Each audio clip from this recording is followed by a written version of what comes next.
महाभारत यह ग्रंथ पूर्ण रूप से धर्म का आचरण करते हुए मानव जीवन को परमात्मा के सत्य स्वरूप की ओर ले जाने वाला है। श्रीमद्भागवत गीता जैसी महान रचना इसी महाभारत ग्रंथ का एक अंश है। जो कुछ भी इस ग्रंथ में है वही और ग्रंथों में भी मिल जाता है, परंतु जो इसमें है वह कहीं नहीं है। महाभारत द्वापर युग की रचना है। महाभारत एक महान रचनाकार महर्षि वेदव्यास की महानतम रचना है। इस पूरी गाथा में 18 पर्व हैं, जिसमें 1,10,000 श्लोकों का वर्णन मिलता है। हिंदू धर्म के मुताबिक आज से कई साल पहले जब धरती पर महाभारत की घटना घटने वाली थी, तब भगवान ब्रह्मा महर्षि वेदव्यास को दर्शन देते हैं और उन्हें इस पूरी घटना को एक काव्य के रूप में सही तरीके से लिखने का कार्य सौंपते हैं। यह पूरी घटना जिस तरह से बढ़ रही थी, उसे काव्य का रूप देना और कदम दर कदम तरीके से बताना कि क्या हो रहा है, बड़ा मुश्किल था, जिसके लिए ब्रह्मा ने महर्षि वेदव्यास को भगवान गणेश को अपना मुंशी बनाने की सलाह दी। वेदव्यास ने ऐसा ही किया और वह जितनी तेजी से इस पूरी घटना को अपने ध्यान से देखते चले गए, उतनी तेजी से भगवान गणेश ने उस पूरी घटना को कागज पर लिख लिया, जिसे बाद में महर्षि वेदव्यास ने एक महाकाव्य का रूप देकर महाभारत का नाम दिया। आइए जानते हैं महाभारत का पहला चरण। तो महाभारत की शुरुआत हुई थी कुरुवंश के राजा शांतनु के राज्यकाल से। महाराज शांतनु राजा गुरु के वंश में जन्मे थे। महाराज शांतनु का विवाह माता गंगा से हुआ था। विवाह से पूर्व मां गंगा ने उनके समक्ष ये शर्त रखी थी कि उन्हें ये वचन देना होगा कि विवाह के उपरांत मुझे किसी भी कार्य को करने के लिए मना नहीं किया जाएगा, ना ही टोका जाएगा। अगर ऐसा हुआ तो मैं उसी क्षण चली जाऊंगी। महाराज शांतनु ने यह शर्त स्वीकार कर ली थी। विवाह होने के पश्चात महाराज शांतनु और मां गंगा के 8 पुत्र हुए थे, लेकिन ये पुत्र शापित थे, जिसके कारण मां गंगा इन्हें बहा दिया करती थी। मां गंगा जब अपने 8वें पुत्र को भी बहाने जा रही थी, तभी महाराज शांतनु ने मां गंगा को टोक दिया था। ये 8वें पुत्र देवदत्त यानी भीष्म पितामह थे। देवदत्त यानी भीष्म तो जीवित बच गए, किंतु शर्त के अनुसार मां गंगा को अगर टोका या रोका जाता तो वो चली जाती, और इसीलिए मां गंगा वापस चली गई और साथ ही अपने पुत्र को भी ले गई। लेकिन महाराज शांतनु के बार बार माफी मांगने के बाद मां गंगा ने एक दिन प्रकट होकर उनका पुत्र देवदत्त उन्हें सौंप दिया, जिसकी परवरिश उन्हें अकेले ही करे। समय बीतता गया और फिर महाराज शांतनु जंगलों में रहने वाली एक मछुआरे की पुत्री सत्यवती के प्रेम में मंत्रमुग्ध हो गए और उन्हें विवाह का प्रस्ताव दे डाला। सत्यवती शादी से पूर्व ही ऋषि प्रश्र के एक पुत्र को जन्म दे चुकी थी और यही पुत्र आगे चलकर वेदव्यास कहलाए थे। सत्यवती ने महाराज शांतनु से विवाह करने से पूर्व उनसे वचन मांगा कि राज्य गद्दी पर भीष्म यानी देवदत्त नहीं, बल्कि उनके होने वाला पुत्र बैठेगा। महाराज शांतनु ने इस शर्त को नामंजूर कर दिया था, किंतु भीष्म ने सत्यवती को वचन दे दिया कि वह विवाह नहीं करेंगे और एक रक्षक बनकर राजगद्दी की रक्षा करेंगे। उन्होंने ये प्रण भी लिया कि जब तक हस्तिनापुर पूर्ण तरीके से सुरक्षित नहीं हो जाएगा और उसे एक योग्य राजा नहीं मिल जाएगा, वह अपने प्राण नहीं त्यागेंगे। हस्तिनापुर नरेश शांतनु और रानी सत्यवती के 2 पुत्र चित्रांगद और विचित्रवीर्य हुए। शांतनु जल्दी ही स्वर्ग चले गए थे, इसलिए भीष्म ने ही दोनों को पाला। भीष्म ने चित्रांगद के युवा होने पर उन्हें राजगद्दी पर बिठा दिया, लेकिन कुछ ही काल में गंधर्वों से युद्ध करते हुए चित्रांगद मारा गया। इसके बाद भीष्म ने विचित्रवीर्य को राज्य सौंप दिया। इसके बाद अंबिका और अंबालिका का विवाह विचित्रवीर्य के साथ करवा दिया, लेकिन कोई संतान होने से पूर्व ही विचित्रवीर्य की मृत्यु हो गई।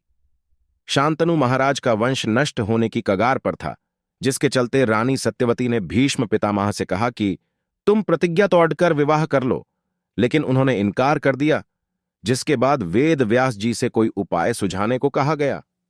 वेद व्यास ही सत्यवती और ऋषि प्रश्र के पुत्र थे। अपनी माता की आज्ञा का पालन करते हुए महर्षि वेदव्यास विचित्रवीर्य की दोनों पत्नियों के पास गए और अपनी यौगिक शक्तियों से उन्हें पुत्र उत्पन्न करने का वरदान दिया। उन्होंने अपनी माता से कहा कि वे दोनों रानियों को एक एक कर उनके पास भेजें और उन्हें देखकर जिसके मन का भाव जैसा होगा वैसी ही संतान होगी। तब पहले बड़ी रानी अंबिका कक्ष में गईं, लेकिन व्यास जी के भयानक रूप को देखकर डर गई और भय के मारे अपनी आंखें बंद कर ली। इसके बाद अगले दिन राजकुमारी अंबालिका महर्षि वेदव्यास के पास जाती है।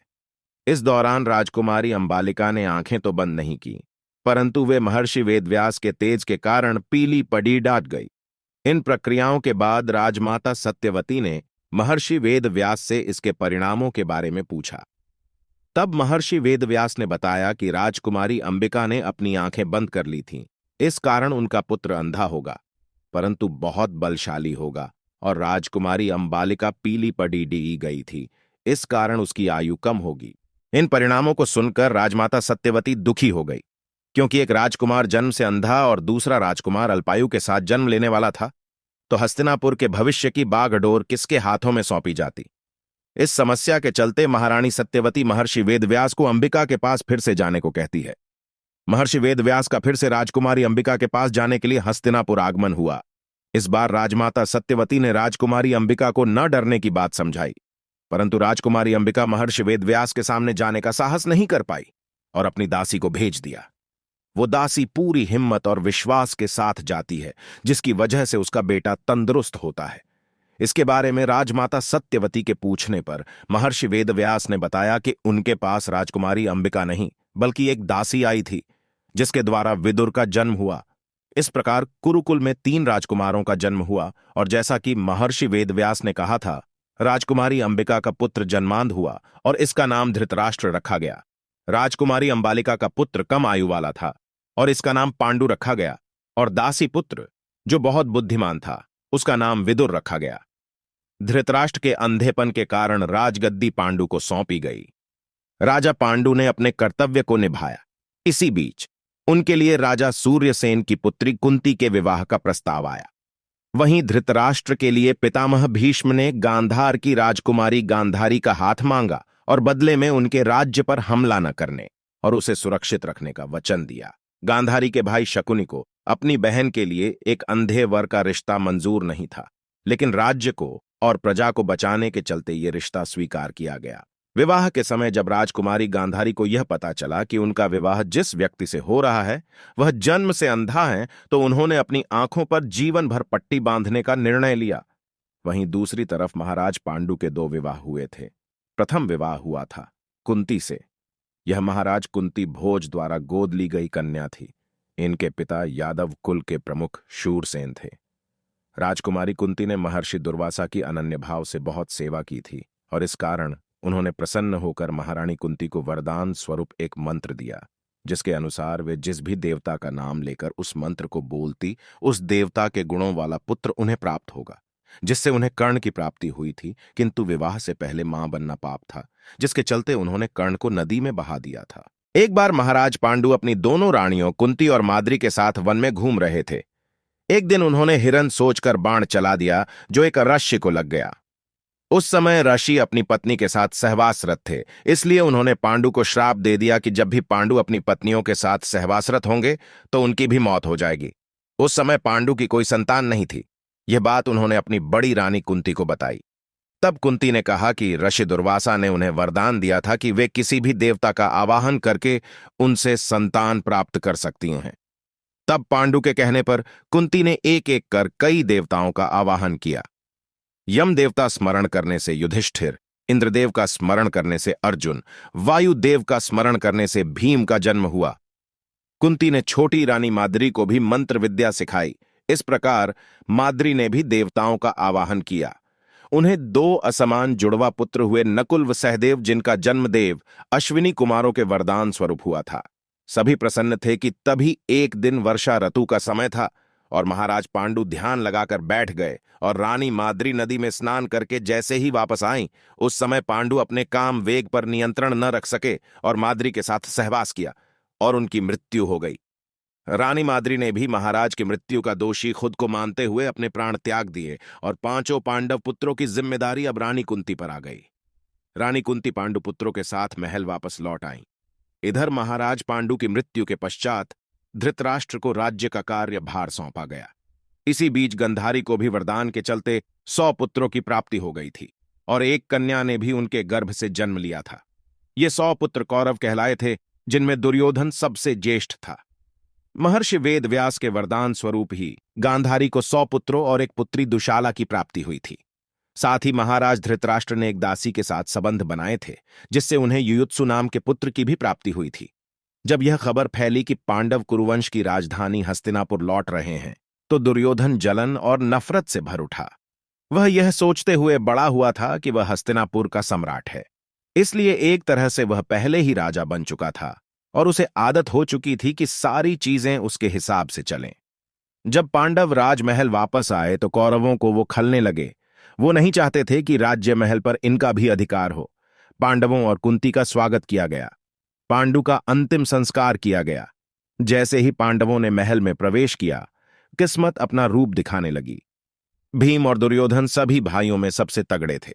भीम का शरीर विशालकाय था और दुर्योधन शारीरिक बल में उसकी बराबरी कर सकता था। उनका पहला टकराव कुश्ती के अखाड़े में हुआ।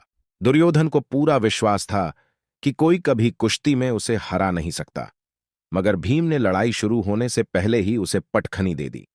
दुर्योधन का घमंड चूर हो गया। हार की शर्म ने उसके गुस्से और नफरत को और भड़का दिया। इधर भीष्म पितामह ने गुरु कृपाचार्य को पांडव और कौरवों की शिक्षा के लिए चुना। क्योंकि गुरु कृपाचार्य राजगुरु भी थे, इसलिए उनका महल में रहना भी जरूरी था, जिसके चलते भीष्म पितामह ने गुरु द्रोणाचार्य को कौरव और पांडवों का गुरु नियुक्त किया।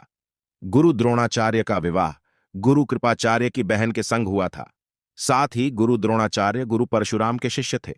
दरअसल जब गुरु परशुराम अपनी संपत्ति को ब्राह्मणों में दान करके महेंद्राचल पर्वत पर तप कर रहे थे, तब एक बार गुरु द्रोणाचार्य उनके पास पहुंचे और उनसे दान देने मांगा। इस पर परशुराम बोले, वत्स, मैंने तो अपना सब कुछ पहले से ही ब्राह्मणों को दान में दे डाला है। अब मेरे पास केवल अस्त्र शस्त्र ही शेष बचे हैं। तुम चाहो तो उन्हें दान में ले सकते हो। गुरु द्रोणाचार्य यही चाहते थे और इस तरह से उन्होंने उनके शस्त्र ले लिए और परशुराम के शिष्य बनकर गुरु द्रोणाचार्य ने शिक्षा ली। पांडव पुत्र हर चीज में कौरवों से बेहतर थे और श्रेष्ठ थे। युधिष्ठिर हमेशा सच बोला करते थे और न्यायप्रिय थे। गुरु द्रोणाचार्य से युधिष्ठिर ने भाला चलाने की शिक्षा प्राप्त की थी। भीम को भीमसेन भी कहा जाता है।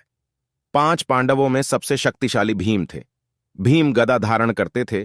भीम में 10 हाथियों की ताकत थी। अर्जुन एक महान धनुर्धर थे। उनको धनुष चलाने में महारत हासिल थी। संसार में उनके जैसा धनुर्धर नहीं था। नकुल बेहद ही सुंदर और रूपवान थे, जिस कारण उनकी तुलना काम और प्रेम के देवता कामदेव से की जाती थी। नुकुल घुड़सवारी में निपुण थे। यह एक योग्य पशु चिकित्सक थे, जिनको घुड्डा चिकित्सक के रूप में महारत हासिल थी। पांडवों में सबसे छोटे सहदेव थे। सहदेव तलवारबाजी में श्रेष्ठ थे। जब गुरु द्रोणाचार्य पांडुपुत्रों और कौरवों को शिक्षा दे रहे थे, उसी बीच महल में यह संकट बना हुआ था कि युवराज किसे बनाया जाए। वहीं आश्रम में भी कौरव अपने छल कपट से पांडवों को तंग करने का और नीचे दिखाने का कोई रास्ता नहीं छोड़ते थे। किंतु प्रतिभा और बुद्धि के चलते कौरवों को कई बार मुंह की खानी पड़ा ही। यहां तक कि गुरु द्रोणाचार्य भी अर्जुन को ही अपना परम शिष्य मानते थे। और इसी बीच समय निकलता गया और पांडव और कौरव युवा हो गए।